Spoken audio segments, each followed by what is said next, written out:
bom aqui mesmo. A graça e a paz do nosso Senhor Jesus Cristo, meus irmãos. Amém.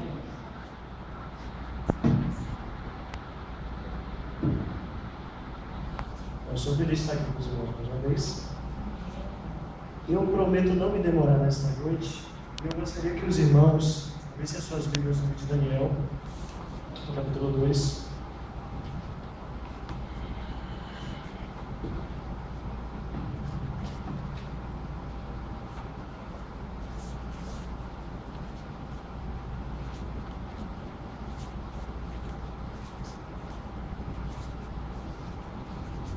Daniel capítulo 2, versículos 44 e 45.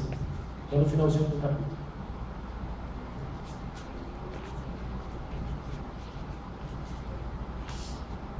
Vamos encontrar, irmãos? Diz assim a palavra do Senhor. Mas os dias desses reis, o Deus do céu levantará um reino, que não será jamais destruído. E esse reino não passará a outro povo, esmiuçará e consumirá todos esses reinos, e será estabelecido para sempre. Da maneira como viste que do monte foi cortada uma pedra, sem mãos, ele esmiuçou o ferro, o cobre, o barro, a prata e o ouro. O Deus grande fez saber ao rei o que há de ser depois disso. E certo é o sonho, e fiel a sua interpretação. Vamos orar, meus irmãos. Senhor Deus Pai, louvado e exaltado seja o teu santo nome, Pai, pela tua graça, pela tua fidelidade e misericórdia na vida do teu povo, que o Senhor nos tem sustentado, Pai, nos tem fortificado em tua presença, mesmo sendo passado por lutas, meu Senhor, mas nós sabemos, como o apóstolo Paulo diz, que nós fomos postos aqui para passarmos por tribulações, ó Pai. Sim, assim a tua palavra nos diz, nós sabemos, ó Pai, que o Senhor nos dará vitória no nome do Senhor Jesus, ó Pai. Nós vemos que Daniel também passou por lutas, por tribulações, Senhor, naquela época, Senhor. Nós vemos o teu filho até mesmo ser condenado à morte 2 vezes, meu Senhor, mas o Senhor deu livramento a ele, Senhor. O Senhor fortificou os teus servos, mesmo em terra estranha, mesmo em terra de língua desconhecida, mesmo em terra de outros costumes, Senhor, mas o Senhor sustentou aqueles jovens, o Senhor os abençoou e foi com eles, ó Pai, e nós sabemos que o Senhor é com a tua igreja em nossos dias, Pai, então nós te pedimos que o Senhor tenha misericórdia de nós, perdoa os nossos pecados, Pai, por obra, por palavra, por pensamento, nos perdoa, Senhor, tenha misericórdia do teu povo, e nós te pedimos, ó Pai, que esta palavra não seja, Senhor, falada por mim, mas seja assim falada pelo teu Espírito Santo, Pai, que o teu Espírito Santo me guie, que assim a palavra do Senhor seja explanada para a honra e glória do teu santo nome, para a edificação da tua igreja, para a transformação de vidas, ó Pai, porque convém que eu diminua para que o Senhor cresça, Senhor. Então que assim seja feita a tua vontade na vida da tua igreja, Pai. Nós louvamos o teu nome e te agradecemos por tudo desde já, Pai, em nome do Senhor Jesus. Amém. Meus irmãos, quando Danilo me colocou na escala para pregar, eu fiquei me perguntando muito o que eu haveria de pregar no dia de hoje, quinta-feira. E eu, nos últimos tempos, o que tem falado muito ao meu coração, um tema da teologia, principalmente teologia sistemática, o que tem falado muito comigo é a questão do reino de Deus e a natureza do reino. Eu lembro que no PGM nós já falamos sobre o reino, foi o último estudo que nós fizemos, sobre o que era o reino de Deus, quando o reino de Deus se consuma, quem entra nesse reino, quem faz parte do reino, quais são esses requisitos para entrar no reino de Deus. E essa passagem de Daniel, ela vai falar justamente sobre isso. Eu não li o capítulo todo, porque o capítulo realmente é muito grande, levaria muito tempo, mas eu recomendo que os irmãos leiam o Daniel capítulo 2 quando chegarem em casa. Eu vou passar pelo capítulo bem geralmente e explicar principalmente o final. Nessa época aqui, Daniel tinha sido levado para o cativeiro na Babilônia. Ele com outros 3 amigos dele, Ananias, Misael e Azarias. Chegando lá, eles têm os seus nomes trocados para nomes de deuses pagãos, nomes de demônios. O nome de Daniel é trocado para Beltesazar, o nome de Ananias para Sadraque, o nome de Misael para Mesaque e o nome de Azarias para Abednego. Se nós olharmos os significados, significa que Marduk protege a sua vida, o outro é servo de Acu, e aí vai os nomes dos deuses babilônicos. Eles têm os seus nomes trocados justamente para que eles perdessem toda aquela identidade que eles tinham quando eles viviam em Judá e que eles esquecessem do seu Deus. Porque o nome deles tem significado. Daniel significa Deus é meu juiz. O nome de Ananias significa o Senhor é gracioso. Azarias significa o Senhor ajuda. E Misael significa quem é como Deus? É uma pergunta. Ninguém é semelhante a Deus. Micael e Misael têm o mesmo significado.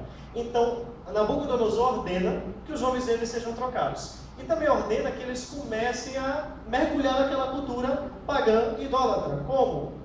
Logo no início, no capítulo 1, nós vemos que Daniel e seus amigos vão ter que se alimentar da comida do próprio rei, do manjar do rei, que com certeza eram sacrificadas aos ídolos. E haveriam comidas que Deus havia proibido o povo de comer. Por exemplo, nós temos certeza que Nabucodonosor comia carne de porco. Só que Deus tinha proibido na lei de Moisés os judeus de comerem carne de porco. E tantos outros alimentos. E além disso também havia o vinho. Só que não havia nenhuma proibição nas Escrituras. Deus não havia proibido o povo de beber vinho. Qual é o grande problema com o vinho? É que todo aquele contexto ali seria um contexto de oferecimento aos deuses da Babilônia. Então Daniel e seus amigos preferem arriscar as suas vidas pedindo para não comer daqueles alimentos. Preferem ser alimentados com legumes, mesmo que escondidos sem Nabucodonosor saber disso, correndo risco de vida. Nós vemos a coragem de 4 jovens, deveriam ter entre 13 a 15 anos de idade quando foram levados cativos. Viram Jerusalém ser tomada por Nabucodonosor, viram o rei Jeoaquim cair nas mãos do rei da Babilônia, viram a sua separação dos seus pais que chorando ficaram em Judá, e eles foram até a Babilônia servir de eunucos no palácio do rei e nunca mais retornaram à sua terra. Daniel parece que foi o único dos 4 que já muito velho, com mais de 87 anos de idade, conseguiu ver a transição do Império Babilônico para o Império Medo-Persa. Parece que os outros já haviam morrido, mas ainda assim, quando Ciro permite que o povo de Judá volte para a sua terra, depois de 70 anos eles sofrendo como escravos na Babilônia, Daniel não volta para a sua terra, pois ele já estava muito velho. Então Daniel nunca mais viu a sua terra onde ele havia nascido, ele nunca mais voltou para lá, embora todos os dias ele orasse virado, voltado para Jerusalém 3 vezes por dia. E aqui no capítulo 2, nós chegamos e vemos um caso muito interessante. Havia pouco tempo que os jovens estavam lá. O versículo 1 fala que foi no 2º ano do reinado de Nabucodonosor. Tinha apenas 2 anos que Nabucodonosor estava reinando. E o texto bíblico diz que Nabucodonosor tem um sonho. E esse sonho muito perturbou. Então ele chama os astrólogos, ele chama os caldeus, ele chama os feiticeiros, os magos, os encantadores, ele chama todos os sábios do seu povo. Ele chama todos eles para tentar dizerem a interpretação do sonho. E quando eles chegam lá, eles pedem ao rei que conte o sonho para eles, para que eles dessem a interpretação. Só que Nabucodonosor era um homem cruel, extremamente cruel. A Bíblia vai falar que o rei Zedequias, depois o rei de Judá, é levado cativo, e Nabucodonosor o captura os seus filhos, captura os seus príncipes, o leva ao campo de Ribla, na terra de Ramate, o coloca lá, mata os seus filhos na frente dele, mata os seus príncipes na frente dele, e depois fura os olhos de Zedequias com um prego para que ele ficasse cego, provavelmente com um prego ou alguma coisa do tipo. Então a última cena que Zedequias viu foi a morte de seus filhos e de seus príncipes. Então ele é levado cego, sem os 2 olhos, porque Nabucodonosor mandou que retirassem os olhos dele, para a Babilônia. Ele fica no calabouço, ele fica lá e ele morre daquela maneira, porque ele desobedeceu a palavra do Senhor. Nabucodonosor era um homem extremamente cruel. Quando Sadraque, Mesaque e Abednego não querem ouvir a palavra dele, de se curvar perante a imagem, ele ordena que aqueçam a fornalha de fogo 7 vezes mais do que ela já estava quente, a ponto de que os homens que estavam aquecendo morreram só com o calor da fornalha do lado de fora. Este era Nabucodonosor. Dá para termos uma ideia que ele era do tipo colérico sanguíneo. Ele não aceitava de jeito nenhum que uma pessoa questionasse. Só que o que nós vemos? Ele pede uma coisa simplesmente impossível. É isso que ele pede. Quando os magos e todos aqueles homens chegam lá, ele não simplesmente conta o sonho para eles. Ele olha para eles e fala o seguinte: eu quero que vocês me digam o que eu sonhei, e eu quero que vocês digam a interpretação do sonho. Eu te pergunto, se nós estivéssemos no lugar desses homens, se Nabucodonosor nos detalhasse o sonho, a gente poderia tentar interpretar alguma coisa, tentar achar uma interpretação que parecesse lógica para enganar o rei. É isso que eles estão querendo. Só que o rei não conta o sonho para eles. Vocês querem ganhar tempo, Nabucodonosor diz. Então ele pede de novo: contem o sonho e me deem a interpretação. Se vocês só falarem o sonho que eu tive, eu vou saber que vocês podem interpretar. E eles ficam pedindo, mas Nabucodonosor não diz qual foi o sonho. Então a resposta deles é simplesmente que isso é impossível, que não há ninguém sobre a terra, versículo 10, que possa declarar a palavra ao rei, pois nenhum rei há. Eles dão até uma alfinetada na Nabucodonosor. Não há nenhum rei ao rei, só o Senhor pede isso. Não há nenhum rei, senhor ou dominador, que requeira coisa semelhante de algum mago, ou astrólogo, ou caldeu. Porquanto a palavra que o rei requer é difícil, versículo 11, e ninguém há que a possa declarar diante do rei, senão os deuses, cuja morada não é com a carne. Qual é a resposta dele? Existe somente uma revelação dos deuses. Poderia falar o que o rei sonhou. Nós não temos como contar, nós não temos como falar. Nós achamos que Nabucodonosor ficou satisfeito com isso? Com certeza não. A Bíblia fala que ele muito cirou, no versículo 12, se enfureceu, e a ordem dele foi naquele momento que matassem a todos os sábios de Babilônia. E claro, Daniel e os seus amigos estavam no meio destes que seriam mortos. Essa ordem de Nabucodonosor deveria ser cumprida logo. Naquela época, a nação não era uma democracia, o povo vai requerer os seus direitos humanos. Não. Direitos humanos é coisa do século XVIII, século XIX. Isso não havia nessa época. A gente está falando aqui do século VII, século VI a.C. Então, o que Nabucodonosor ordenava era ordem. A quem queria ele matava, a quem queria ele dava vida. A palavra dele era a palavra final. Ele tinha o governo totalitário da nação. Claro que ele não saía matando a todos, porque a nação poderia se revoltar como um todo. Mas no caso desse, que são poucos os sábios comparado com a quantidade da população, ele ordena que todos os sábios sejam mortos. E Daniel está no meio. E os seus amigos estão no meio. Então o que Daniel e os seus amigos fazem? Daniel pede ao homem que estava encarregado, o Arioque, que era o capitão da guarda, que esperasse mais um pouco.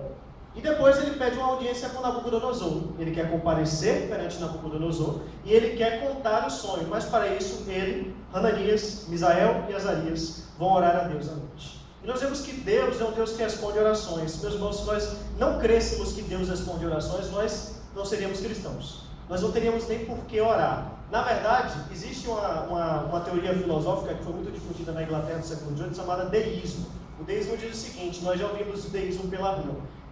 Deus criou todas as coisas, mas Ele deixou tudo aí, se viram. Eu já ouvi pessoas falando isso, eu já vi casos assim. Então essa ideia não é um ateísmo, não é uma pessoa que nega que Deus existe, ele acredita que Deus existe, mas ele acredita que Deus já deu tudo, já te deu comida, já te deu casa, já te deu roupa, então ele não vai responder. A ideia deísta é anticristã.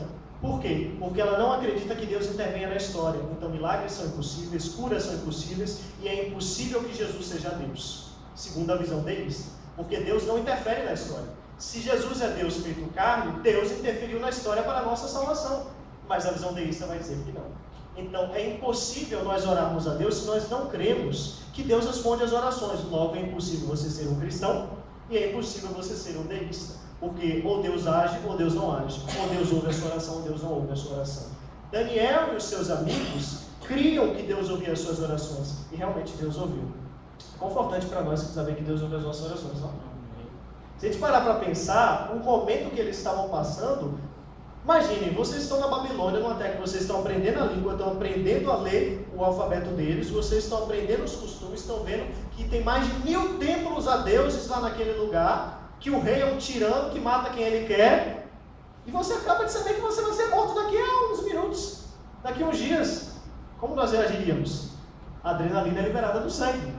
E nós ficamos logo preocupados, nós ficamos ansiosos, nós ficamos pensando com misericórdia, o que a gente vai fazer agora? O rei mandou, e quem é que resiste à voz de Nabucodonosor? O rei mais poderoso da época, a maior potência daquela época. Daniel teve sabedoria, Daniel soube controlar a situação, e Daniel creu em Deus. É isso que nós precisamos fazer, nos momentos de maior dificuldade, momentos de perseguição, momentos de lutas, momentos de sofrimento. Daniel passou por isso. Nós vemos que a história bíblica não é algo que não nos identificamos, nós identificamos com o que eles passaram. É por isso que eles são heróis da fé. Nós vemos o exemplo deles e nós imitamos o seu exemplo, principalmente o de Jesus, que é o maior exemplo de todos. Porque eles passaram, Jesus também passou, e nós sabemos que nós teremos a vitória estando firmes no Senhor. E nós vemos aqui que Daniel vai orar na sua casa com Hananias, Misael e Azarias, seus amigos, oram ao Senhor para que o Senhor revele os sonhos de Nabucodonosor. E à noite, Deus revela o que Nabucodonosor sonhou. E Daniel, ele tem uma atitude semelhante à do apóstolo Paulo. Quando Paulo, em Romanos capítulo 9 e capítulo 11, vê o plano de salvação de Deus, Deus escolhe Israel, Deus rejeita Israel, depois Deus restaura Israel, e quando ele vê como a nação de Israel trará salvação ao mundo por meio de Jesus, Paulo, ele não consegue ficar sem adorar, ele literalmente explode em adoração. Porque quando a gente vai terminando Romanos 11, Paulo começa a louvar do nada. Ele fala totalmente, muitas questões teológicas, capítulo 9, 10 e 11. Chega no finalzinho, ele fala, ó profundidade das riquezas, tanto da sabedoria como da ciência de Deus. Quão insondáveis são os seus juízos e quão inescrutáveis os seus caminhos. Porque quem compreendeu o intento do Senhor? Ou quem foi seu conselheiro? Ou quem lhe deu primeiro a ele para que ele seja recompensado? Porque dele, por ele e Para Ele são todas as coisas. Glória, pois, a Ele eternamente. Amém. Quando Deus revela aquelas coisas do plano da salvação para Paulo, e ele escreve a epístola aos Romanos, Paulo termina louvando, porque é o gesto de gratidão. Daniel faz a mesma coisa. Daniel louva o Senhor, porque o Senhor é o Deus de seus pais, porque o Senhor deu sabedoria e força a ele, versículo 23, e fez saber o que eles pediram ao Senhor. E o Daniel louva ao Senhor porque ele revela o profundo e o escondido, porque ele tira os reis, ele estabelece os reis, ele muda os tempos, ele muda as estações, ele faz do jeito que ele quer, porque ele é soberano. E foi isso que ele fez com Nabucodonosor. Então, no outro dia, Daniel vai lá, perante Arioque, e fala: eu sei o que o rei sonhou, eu sei a interpretação do sonho, me leva até a presença do rei. E Arioque tenta puxar a glória para ele mesmo. No versículo 25 ele fala: achei. Ele não achou nada, foi Daniel que foi até ele, mas ele fala: achei um dentre os filhos dos cativos de Judá, o qual fará saber ao rei a interpretação. Eu achei um jovem lá que foi trazido do cativeiro de Judá, que sabe a interpretação. Na verdade, Daniel foi até ele não saiu procurando nada. Mas ainda assim, ele tenta puxar a glória para ele, mas a glória não vai nem para ele nem para Daniel, a glória vai para o Senhor. Essa é a grande verdade. Nós vemos que Daniel então comparece perante o rei. E eu quero que os irmãos imaginem essa cena. John Lennox fala no livro dele sobre o livro de Daniel, ele tem um livro de mais de 400 páginas falando sobre isso que eu estou lendo, e ele fala que nós temos boa comprovação histórica que Nabucodonosor tinha leões vivos na sua sala do trono. Imagina aí, um trono gigante de marfim, alguma coisa do tipo, uma sala imensa, um portão com várias imagens dedicadas a deuses e 2 leões gigantes acorrentados do lado direito e do lado esquerdo dos braços de Nabucodonosor. Horripilante, não? Aterrorizador. Agora imaginem um jovem de aproximadamente 20 e poucos anos de idade, que era Daniel, comparecendo perante ele. Se ele fala errado, ele morre na hora. Se ele acerta, a glória vai para o Senhor. E ele vai acertar, porque o Senhor é que revelou ele. Daniel não está falando dele mesmo. Daniel está falando que o Senhor revelou a ele. Então, Nabucodonosor fala com ele no versículo 26, com um certo desprezo, com um certo desdém. Podes tu, você, jovem desse jeito? Olha o tanto de gente que não conseguiu. Sábios de não sei quantos anos de idade, idosos já, e não conseguiram. Você que nem é do nosso povo, podes tu fazer-me saber o sonho que vi, a sua interpretação? Daniel é zombado, a sua fé é zombada. Nós somos zombados hoje em dia. A igreja primitiva foi zombada. A igreja ao longo da história foi zombada. O povo judeu foi perseguido de todas as formas. Se não fosse a intervenção de Deus, o povo judeu já teria sido destruído. Nós vemos que todos os povos, os filisteus, os amonitas, os moabitas, os edomitas, girgazeus, os perezeus, não existe mais povo desse nenhum. O único povo que continua vivo são os judeus, que conseguiram sobreviver à diáspora, conseguiram sobreviver a Hitler e ao Holocausto, conseguiram sobreviver à União Soviética e ao comunismo. Eles foram perseguidos pelo mundo inteiro. A ONU é antijudaica, as nações são antijudaicas e os judeus continuam aí. Como sem a intervenção de Deus na história? É Deus que age, meus irmãos, é Deus que guarda a nossa vida, amém. É Deus que conserva o seu povo e que cumprirá aquilo que Ele prometeu. A palavra dele não vai cair por terra, a palavra dele em nossas vidas se cumprirá, é a promessa dele. Esse é o nosso descanso, saber que o que Cristo falou para nós se cumprirá, tudo aquilo. Ele voltará, Ele vai arrebatar a sua igreja, Ele vai consumar o seu reino e não haverá mais morte, nem choro, nem clamor, nem dor. Essa é a promessa dele, essa é a promessa do reino, esse é o tema dele. Então Daniel vai falar a Nabucodonosor qual foi o sonho. E ele diz logo: eu não posso revelar. Há um Deus nos céus que revela. Nem um mago, nem um astrólogo, nem um caldeu pode, mas há um Deus nos céus que revela. Então, Daniel vai falar o que foi que o rei viu. Ele estava pensando o que deveria acontecer nos tempos depois dele. O rei estava meditando em sua cama. O que vai acontecer quando eu morrer? Como vai ser meu sucessor? Haverá outro rei? Como será isso?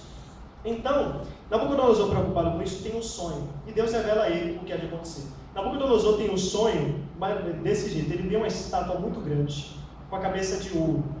O versículo 32 fala isso, que a cabeça era de ouro fino, o peito e os braços eram de prata, o ventre e as coxas eram de cobre, as pernas eram de ferro, os pés eram em parte de ferro e em parte de barro. Enquanto ele está vendo isso, uma pedra é lançada sem mãos humanas. A pedra simplesmente vem sendo lançada, mas ele não vê nenhuma mão arremessando a pedra. A pedra vem sem auxílio de mãos humanas e acerta a estátua nos pés que estavam misturados com ferro e com barro. É isso que ocorre. Mas a estátua inteira é destruída, porque quando você acerta o pé, a estátua cai inteira por terra e tudo vira pó. Vem um grande vento e leva toda a poeira. E o que acontece é que a pedra se torna um grande monte que enche toda a terra. Esse foi o sonho de Nabucodonosor. E Daniel chega e conta o sonho. Foi isso que o Senhor sonhou. Exatamente isso. Foi dessa maneira. Deus revelou isso para ele. E ele vai interpretar o sonho. Versículo 36, ele fala que esse é o sonho. E no versículo 37, ele começa: Tu, ó rei. Poderia ser assustador para o rei, né? As primeiras palavras de Daniel é: Tu, ó rei. Ele pode pensar o quê? Isso é um sonho de juízo contra mim? Porque a palavra se dirige a mim diretamente, não se dirige a uma nação, não se dirige a outro rei, se dirige a mim. Então Nabucodonosor parece que as coisas mudaram. Daniel poderia estar com medo até por causa dos leões, por causa de todo o ambiente, agora Nabucodonosor está preocupado. Olha como Deus muda as nossas situações. Então nós vemos que a palavra do Senhor começa com uma boa coisa para Nabucodonosor. Versículo 37. Tu, ó rei, és rei de reis, é o maior de todos os reis, pois o Deus dos céus te tem dado o reino e o poder e a força e a majestade. E onde quer que habitem filhos de homens, verso 38, animais do campo e aves do céu, ele os entregou na tua mão e fez que dominasse sobre todos eles. O Senhor te deu todo o poder e toda a glória aqui na terra. Você é o soberano do Oriente Médio, é o líder da maior potência do mundo naquela época. E ele diz: Tu és a cabeça de ouro. Nabucodonosor é representante de Babilônia.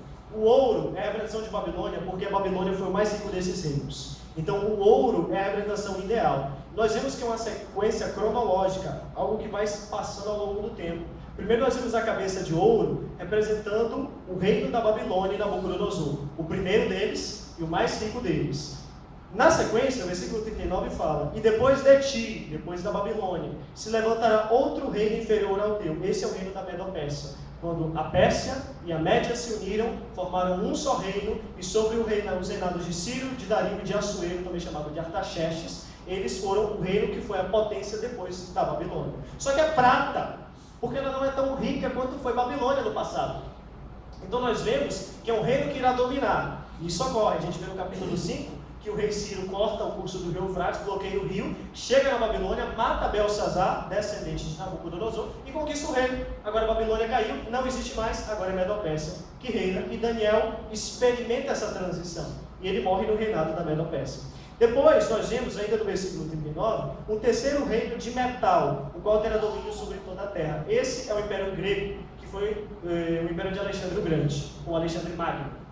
Alexandre conquistou, com 30 anos de idade, o maior império da história, sem dúvida nenhuma. Ele conseguiu ir da Espanha, da Europa Ocidental até a Índia, do outro lado do mundo. E isso com uns 30 anos de idade. Se a gente parar para pensar, que ele com 30 mil soldados conseguiu vencer, se eu não me falha a memória, 600 mil soldados da Medo-Pérsia. Com 30 mil venceram um exército de 600 mil e tirar a Medo-Pérsia do poder. Tanto que no capítulo 7, o Daniel tem outra visão de 4 animais, e o animal que representa a Grécia é um leopardo com asas, o que representa a velocidade, porque ele conseguiu conquistar todo aquele império mundial. Foi o maior império da história.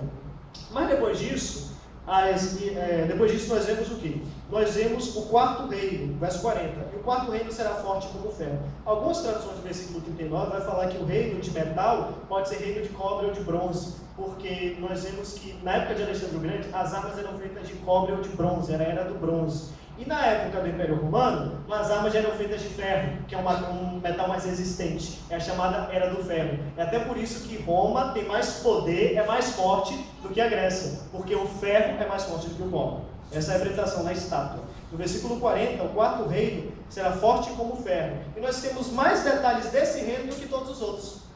Fala-se pouco da Babilônia, fala-se pouco da Medo-Pérsia e fala-se pouco da Grécia. O que se mais fala é Roma, porque foi o mais forte de todos. Não foi o maior foi de Alexandre, mas foi o mais forte em poder. Lembrando, Babilônia foi a mais rica por causa do ouro, Medo-Pérsia foi menos rica por causa da prata. A Grécia foi a maior, até por causa da velocidade como foi conquistada. E Roma foi a mais forte de todos, por causa do ferro representando essa força. Na sequência ainda, versículo 41, nós vemos que essa estátua não somente tem os pés de ferro, mas também está misturado com barro, que representa a fraqueza. É uma mistura, por um lado ela é forte e por outro lado ela é fraca. Ela tem alguma coisa, um calcanhar de Aquiles, alguma fraqueza ali que fará com que Roma cairá. Aí é difícil nós sabermos, e eu como estudante de história eu digo que realmente é difícil, porque são muitos povos que surgiram depois da queda do Império Romano. Adam Clarke, comentarista metodista do século XVIII e XIX, ele fala que são esses 10 povos: o Senado romano, os gregos que habitaram em Ravenna, os lombardos da Lombardia, os hunos na Hungria, os germanos na Alemanha, os francos na França, os burgundos na região da Burgúndia, os sarracenos na África e parte da Espanha, os godos na outra parte da Espanha e os anglo-saxãos na Grã-Bretanha. Ele diz que esses povos são os povos que representam os 10 dedos da estátua, porque a estátua tem 10 dedos e é uma mistura de barro com ferro, que apresenta que Roma se despedaçará na sua queda, e que vários outros povos surgirão. No capítulo 8, nós vemos também mais à frente que há uma representação de 10 chifres para representar essas 10 nações. E desses 10 chifres caem 3, representando que 3 nações não deram origem às nações modernas. Porque se nós olharmos, 7 dessas nações ainda existem hoje. Os hunos deram origem à Hungria, os germanos deram origem à Alemanha, os francos deram origem à França, a Portugal, a Espanha. E existem nações modernas hoje que descendem desses povos. Mas 3 caíram e deixaram de existir durante a Idade Média. Então nós vemos o cumprimento da profecia exatamente como Daniel tinha falado. Mas a parte principal, que é onde eu quero chegar, e aqui eu chego nos versículos que eu estava falando, os versos 44 e 45, nós vemos que há um reino que é diferente de todos esses reinos. Isso é o que é mais impressionante. Se eu perguntasse para os irmãos qual é o grande problema da humanidade, eu acho que todos nós, aliás, eu tenho certeza, todos nós responderíamos que é o pecado. O problema da humanidade é o pecado. O problema, esse é o problema. Se a política tem problema, se a economia tem problema, se a religião tem problema, se o direito tem problema, se a história tem problema, se qualquer área, qualquer disciplina tem problema, é por causa do pecado. O problema não está em si nas coisas, o problema está em nós, que não sabemos como agir, que tomamos decisões erradas e que assim acabamos manchando a sociedade, deturpando a sociedade. É isso que acontece.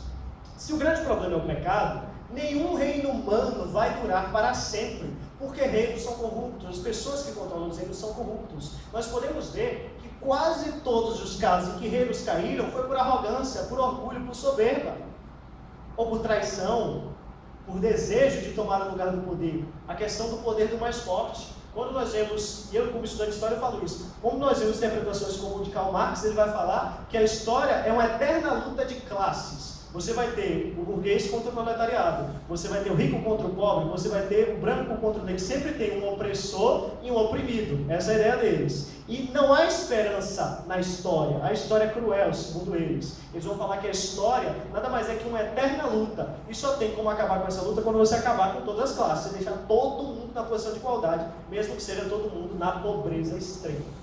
Augusto Comte, já no positivismo, ele vai falar outra coisa. Ele vai falar que crer em Deus é uma atitude quando nós somos bebês, quando nós somos crianças. E nós vamos crescendo. Quando você é criança, você está no estado teológico. Você acredita em Deus. Você acredita que Deus controla a história. Quando você já está adolescente, você acredita em questões metafísicas. Não é nada material. São os ventos, tal, mas não é Deus. Você já deixou Deus para lá. Só que quando você vira adulto, você exclui qualquer tentativa de colocar Deus para explicar a história.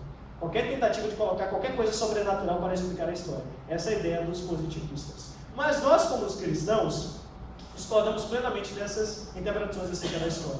Como cristãos, nós cremos que Deus se revelou em Jesus Cristo. E que como Ele se revelou, há esperança para nós. Porque Deus não está lá parado lá em cima, simplesmente olhando o nosso sofrimento. Não, Ele sofreu como a gente sofreu. E Ele sofreu por nós, em nosso lugar, na pessoa de seu Filho. A visão cristã da história é de um Deus que age e que age para o bem daqueles que amam a Ele. Nós vemos isso no livro de Daniel. Diferente de certas visões, certas interpretações humanistas que os homens fazem, nós vemos que Deus é esse Deus que se preocupa e que leva a história para um rumo final, onde não haverá mais sofrimento, porque o seu reino será plenamente implantado. É isso que nós vemos. Aqui no versículo 44 nós temos o seguinte, o texto bíblico diz: mas nos dias desses reis, o Deus do céu levantará um reino que não será jamais destruído. Esse reino é diferente de todos os outros, porque esse reino não vai ser destruído. Esse reino é representado pela pedra. E a pedra acerta a estátua nos pés, de barro e de ferro, representando que a volta de Jesus se dá naquele contexto das nações que descendem do Império Romano. E realmente, as nações que descendem do Império Romano hoje nós chamamos de Europa. Então elas ainda estão aí. O cumprimento da profecia está correto. A profecia se cumpriu. As nações aí que vieram desses povos, que foram chamados de povos bárbaros. As nações ainda estão aí, e quando Cristo voltar, é nesse contexto. Nós não sabemos quando, mas nós sabemos que Jesus vai voltar, é depois de tudo isso ter acontecido. E tudo isso já aconteceu. Babilônia caiu, Medo-Pérsia caiu, Grécia caiu, Roma caiu, e as nações que derivam do Império Romano estão aí. Então, tudo está aí para se cumprir. Só falta Jesus voltar. E outras coisas acontecerem para a vinda do Senhor, o Evangelho ser pregado, o Anticristo aparecer. Mas nós sabemos que a profecia de Daniel capítulo 2 se cumpriu. E nós temos a história que comprova isso. A pedra é a representação do reino de Deus. Os irmãos lembram quando Jesus falou que sobre essa pedra edificarei a minha igreja e as portas do inferno não prevalecerão contra ela. Só que o que ele fala na sequência para Pedro? E te darei as chaves do reino dos céus. Então a pedra está ligada ao reino, porque a pedra é a representação de uma construção. Você coloca a pedra porque é algo sólido, é algo que você consegue construir e ela não será abalada. Essa é a representação da pedra. A pedra está conectada ao reino. A pedra é Cristo, sobre o qual ele edifica a igreja, e ele dá as chaves do reino para a igreja. Como? Pregando o Evangelho, para que as pessoas entrem no reino. No Novo Testamento Paulo vai falar muito isso, que para entrar no reino, quem pratica as obras da carne não entrará no reino dos céus. Ele fala: sodomitas, efeminados, beberrãos, adúlteros, esses praticam tais coisas não herdarão o reino de Deus. Para entrar no reino é necessário se arrepender e crer em Cristo como único Senhor e Salvador de sua vida. Esses são os requisitos para entrarmos no reino. E a natureza do reino é o próprio reino de Deus, é onde Deus reina. Deus é este rei, que quando Jesus voltar a implantar o milênio, ele reinará sobre a terra de Jerusalém, e nós veremos que ele reinará um reino de justiça, e um reino que mais à frente, novos céus e nova terra, não mais acabará. É um reino sem corrupção, porque esse é o único rei da história que não pode se corromper, por causa do seu caráter. Ele é Deus, ele faz, ele acontece. Deus é o único que pode falar que faz acontece. Nabucodonosor podia achar que ele fazia acontecer, mas não. O próprio Deus mostra isso para ele. Esse reino, ele não é por mãos humanas, não vem da obra do homem, não é do esforço humano, não depende de quem quer ou de quem corre, mas de Deus que se compadece. Então, é claro que é da obra do Senhor, é pelo que o Senhor estabeleceu de ter misericórdia de todos, que todos podem entrar neste reino. É porque o Senhor está guiando a história, e porque Cristo há de voltar, que nós temos a certeza que o reino será consumado, e que todos os nossos sofrimentos, doenças, dificuldades, problemas financeiros ou qualquer outro problema acabarão. Nós temos a certeza disso. Essa pedra lançada sem mãos, não é pelo meu poder, não é pelo nosso poder, meus irmãos. Não é pelos políticos, não é pelos economistas, não é por Karl Marx, não é por Augusto Comte, não é por nenhum filósofo, não é por nenhum teórico ao longo da história. Não é por ninguém, é somente pelo poder de Deus. Esse reino não passará a outro povo. Ele esmiuçará, ele consumirá todos esses reinos e será estabelecido para sempre. Amém. No capítulo 7, nós vemos que esse reino será dado ao Filho do Homem, Jesus. E nós vemos que esse reino será dado aos seus santos. Capítulo 7, isso é claro. Daniel tem a visão de um homem velho, um ancião de dias, que representa Deus o Pai. A única vez em que Deus o Pai é retratado como uma pessoa, como um ser humano, no caso, quer dizer. E esse reino é dado ao Filho do Homem, que há de julgar todo o mundo com os seus santos. Paulo mesmo ele fala em 1 Coríntios que nós julgaremos o mundo, que os santos julgarão o mundo e julgarão até mesmo os anjos, porque nós somos reis e sacerdotes com Cristo. A Bíblia fala que nós reinaremos com ele, Apocalipse 20, versículo 4, Apocalipse 22, 5. Então há várias passagens bíblicas que vão falar que nós reinaremos com Cristo. Nós temos a autoridade dada pelo próprio Senhor Jesus Cristo. Essa é a nossa confiança de como igreja poder pregar o Evangelho, de como igreja poder dar testemunho na sociedade, de como igreja passar por todo tipo de lutas e dificuldades, certo de que o Senhor é conosco. E no versículo 45, e eu já estou encerrando, o versículo bíblico diz: de maneira como viste que do monte foi cortada uma pedra, sem mãos, sem esforço humano, sem obra de homem, sem mérito humano, e ela esmiuçou o ferro, o cobre, o barro, a prata e o ouro. O Deus grande fez saber ao rei o que há de ser depois disso. E certo é o sonho e fiel a sua interpretação. Nós temos a certeza. Isso tem que ficar claro para nós, meus irmãos, porque nós vivemos períodos difíceis na nossa sociedade. Daniel não foi diferente. A história de Daniel é para ser aplicada às nossas vidas, é para nos inspirar que mesmo passando por lutas, por aflições, por dificuldades, não importam quais sejam, que nós sejamos confiantes nele. Ele cumpre a palavra dele. A palavra dele não irá voltar vazia, fará o que apraz a ele. prosperará naquilo para que Ele enviou, que nós sabemos que o Senhor é Deus que cuida do seu povo, que o Senhor há de cumprir tudo o que Ele tem dito, e que nós temos um Deus grande. Amém. Não esperemos coisas pequenas de um Deus tão grande. Amém. Daniel estava à beira da morte. Seus amigos estavam à beira da morte. Não, essa não foi a única vez. Ao longo de Daniel nós vemos isso. Tantos servos do Senhor estiveram à beira da morte. E muitos morreram. Isso é verdade.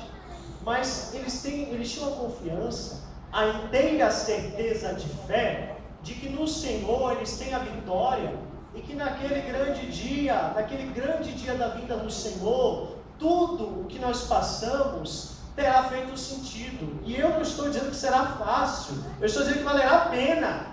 É diferente. Não é dizer que vai ser fácil, que a nossa vida não será de carregarmos a cruz, é carregarmos a cruz, mas saber que no final valerá a pena as dificuldades, as lutas e tribulações que nós passamos. Nós sabemos que o Senhor controla a história, que Ele é o Deus da história, e que não adianta pessoas tentarem jogar Deus para escanteio, pessoas tentarem tirar Deus da história, tentarem impedir a ação de Deus, tentarem impedir o mover, o poder do Espírito Santo, tentarem impedir Jesus de voltar. Nenhum homem, nenhum rei, nenhum demônio pode fazer isso. Cristo vai de voltar, Cristo implantará o seu reino, e nós sabemos que nós estaremos com Ele para sempre, se assim nós permanecermos com Ele. Amém, meus irmãos? Amém. Vamos orar neste momento, e nós estamos nos despedindo.